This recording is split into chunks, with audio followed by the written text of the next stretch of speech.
తెలంగాణ వ్యాప్తంగా రైతులు చాలా సంతోషంగా ఉన్నారు.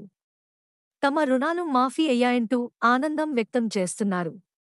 ఈ ఆనంద క్షణాల్లోనే రైతులను టార్గెట్ చేసుకుంటున్నారు. సైబర్ నేరగాళ్లు మాయక రైతులను నిలువునా ముంచేందుకు సిద్ధమయ్యారు కేటుగాళ్లు. అందుకే అలర్ట్గా ఉండాలంటూ తెలంగాణ రైతాంగానికి రాష్ట్ర పోలీసులు కీలక సూచనలు చేశారు. తెలంగాణ ప్రభుత్వం జూలై 18న రాష్ట్ర వ్యాప్తంగా రూపాయలు 1,00,000 వరకు ఉన్న రైతు రుణాలను మాఫీ చేసింది. ముఖ్యమంత్రి రేవంత్ రెడ్డి స్వయంగా రైతు రుణమాఫీ ప్రక్రియను ప్రారంభించారు. రాష్ట్ర వ్యాప్తంగా దాదాపు 11 లక్షల మంది రైతులకు రుణమాఫీ జరిగింది. అయితే రుణమాఫీకి సంబంధించి రైతులు సంతోషంగా ఉండగా, ఇదే ఛాన్స్గా కొందరు కేటుగాళ్లు రెచ్చిపోతున్నారు. రైతుల అమాయకత్వాన్ని, ఆశను ఆసరాగా చేసుకుని వారి డబ్బులను కాజేసే కుట్రకు తెరలేపారు దుర్మార్గులు. రుణాలు మాఫీ కావాలంటే ఈ లింక్పై క్లిక్ చేయాలంటూ బ్యాంకుల ప్రొఫైల్ ఫోటో పెట్టుకుని సందేశాలు పంపిస్తున్నారు. తద్వారా వారి ఖాతాల్లోని డబ్బులను కాజేసే ప్రయత్నం చేస్తున్నారు. రైతులకు అలర్ట్. రుణమాఫీ నేపథ్యంలో రైతులకు సైబర్ ముప్పు పొంచి ఉందని గుర్తించిన పోలీసులు రైతులను అలర్ట్ చేస్తున్నారు. ఈ మేరకు రైతులకు అవగాహన కల్పించే ప్రయత్నం చేస్తున్నారు. సైబర్ నిందితులు రైతులను టార్గెట్ చేసే అవకాశం ఉన్నందున వారు అప్రమత్తంగా ఉండాలని పోలీసులు సూచిస్తున్నారు. వాట్సాప్, టెక్స్ట్ మెసేజ్లలో బ్యాంక్ లోగోతో లింక్స్ పంపిస్తున్నారు.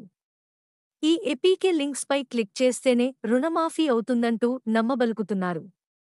అయితే ఈ లింక్స్ను అస్సలు క్లిక్ చేయొద్దని పోలీసులు అలర్ట్ చేస్తున్నారు. పోలీసుల ప్రకటన: రుణమాఫీపై ఫేక్ లింక్లు, మెసేజ్లు వస్తుంటాయి. బ్యాంకుల లోగోలు పెట్టుకుని మరీ కొందరు కాల్స్, మెసేజెస్ చేస్తుంటారు. వాటిని రైతులెవరూ నమ్మవద్దు. ఒకవేళ రైతులు ఆ లింక్స్ క్లిక్ చేస్తే మీ ఖాతాలోంచి డబ్బులు మాయం అవుతాయి. రుణమాఫీ పేరుతో ఎవరు మెసేజ్ చేసినా, కాల్ చేసి వివరాలు అడిగినా చెప్పొద్దు అని రైతులకు పోలీసులు స్పష్టం చేశారు.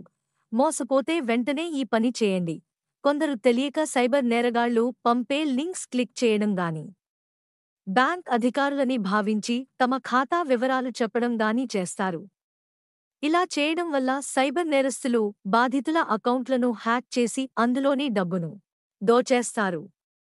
ఎవరైనా రైతులు ఇలా మోసపోతే వెంటనే సైబర్ పోలీసులకు సమాచారం అందించాలని సూచించారు.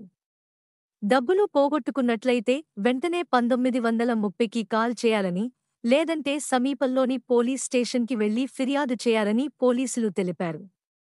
సైబర్ క్రైమ్ గోవ్లోని నేషనల్ సైబర్ క్రైమ్ రిపోర్టింగ్ పోర్టల్లో కూడా కంప్లైంట్ ఇవ్వొచ్చని రైతులకు, ప్రజలకు పోలీసులు సూచిస్తున్నారు.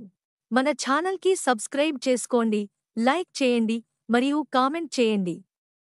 మీ సపోర్ట్ మాకు చాలా ముఖ్యం. కొత్త వార్తలు మరియు అప్డేట్స్ కోసం బెల్ ఐకాన్ని నొక్కండి.